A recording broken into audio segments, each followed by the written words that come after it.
Hello everybody, how are you guys? We're going to talk about a community in Pittsburgh called Gibsonia, up here in the northern part of this region, north of B-Town. And Gibsonia, fascinating story.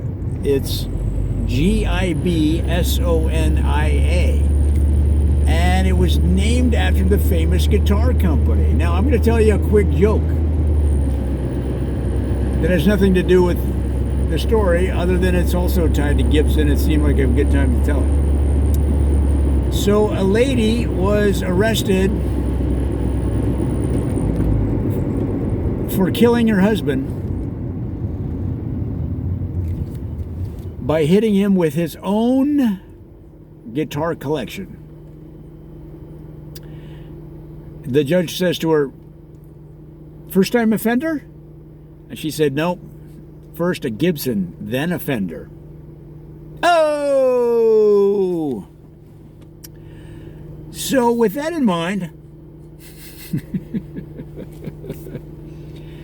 now I don't know the facts about Gibsonia. I'm just going by somebody. I was over at the Buick dealership off of Perry Highway, and I was looking at a new Buick, thinking about getting a new car, and the salesman was telling me about Gibsonia, because I mentioned I'm in town, I'm doing these videos, and he said, "Listen, I want you to buy a car from me, and I also want you to check out Gibsonia."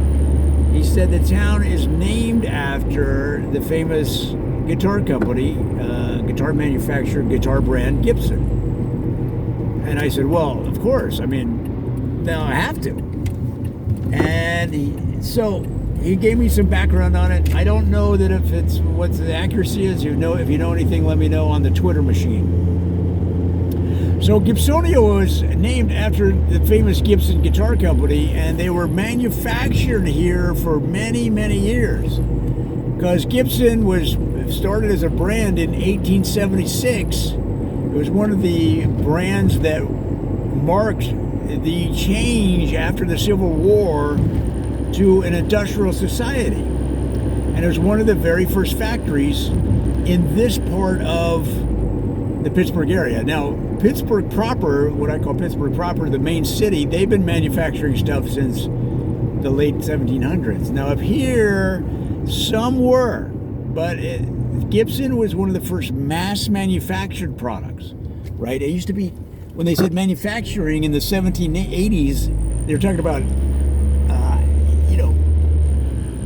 not so much mass, right? But Gibson had been doing custom guitars for many years, based here in the Gibsonia area. I'm right near Gibsonia. I'm not there yet.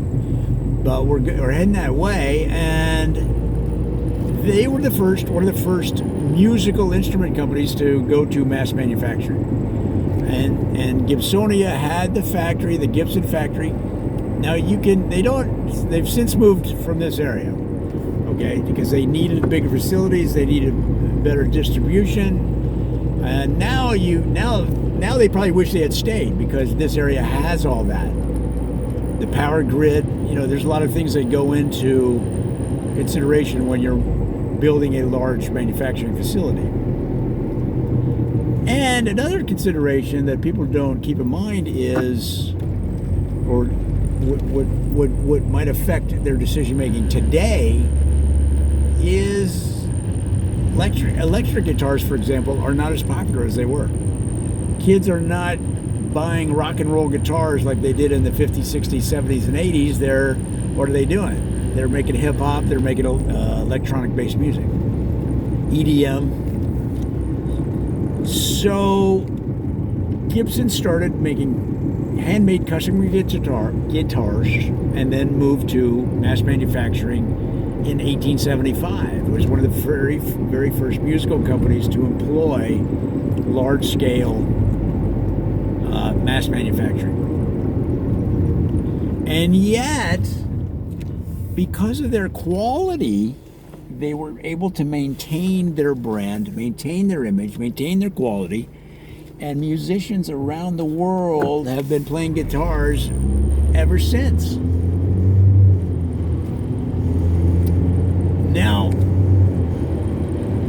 did they leave? Well, they couldn't, like I mentioned, they couldn't find the power grid they needed, the water supply, the air. They needed to have a certain amount of airspace because they would once they had enough guitars for sale, they would airlift them out on helicopters.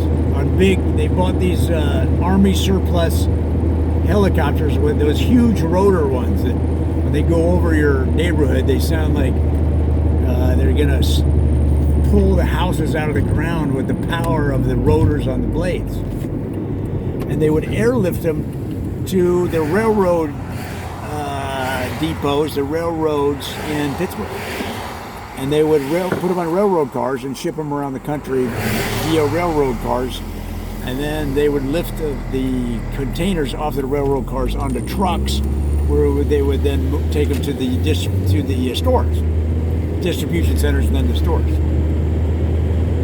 So now you can get all that, but in 1920, 1930, as they expanded, 1940, 1950, they didn't have that. In 1950, they left the area. But the town is still Gibsonia, and you can still tour the original factory that is still there. They're slowly making it into a hipster enclave of trendy apartments, condominiums, restaurants, cafes, bars, and nightclubs. And when I say hipster, I mean full-on hipster. You cannot, to get into the condo, to buy a condo, guys, at this Gibson factory, former Gibson factory, on the application it says, do you own skinny jeans? And if you check no, you're out. All right? Do you have a beard? No, out. Do you have a fountain pen that you bought at a garage sale in Gibsonia in the last 5 years? No, out. Do you have an old typewriter that you bought, whether you use it or not, and do you have it open on a desk, an end table, or in the foyer of your current living space? Yes or no? No? Out.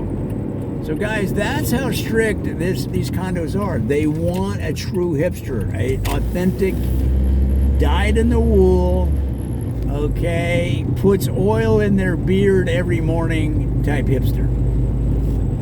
Okay, not the fake hipsters that you see running around like LA, all right, that have Skechers. If you're wearing Skechers, you're not a true hipster, okay? You're a wannabe skateboarder. Now, that facility has tours to this day, so you can tour the old Gibson factory and see how they used to make them in the 30s and 40s when they were really making a name for themselves in the country music world, the jazz world, the bebop world, right? Rhythm and blues. And part of the tour, they'll take you through a couple of the condos. They've contracted with a couple of people that live there. You can go through their hipster condo. And you can see the wall hangings that they favor in a hipster condo. So you're talking Jimi Hendrix, okay? You're talking Billie Holiday. And we're not little frames. We're talking 4x5 posterized versions of old photos of these big stars. Now you might think, well, Frank Sinatra too, right? No. Unfortunately, Frank doesn't do as well in the hipster communities in Pittsburgh. So it has to be more like Jimi Hendrix. All right? Billie Holiday. This kind of character. This kind of music personality. Frank is a little bit too bro. The bros like Frank. Bros will sing My Way at closing time at any bar in the world at the top of their lungs. And that is decidedly not hipster behavior.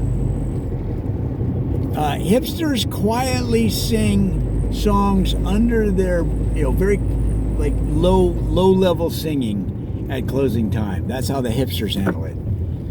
And that could be a variety of tunes. It could be even Led Zeppelin's Whole Lotta Love.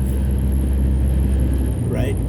But they're definitely not booming their voice out, arm in arm with their bros from the fraternity singing, I did it my way. No. And so in the tour, you can you can go on a tour of their condos, and as part of the whole Gibson experience over there at the former factory. Guys, this has been a Joe Ditzel parody. Come on back for more.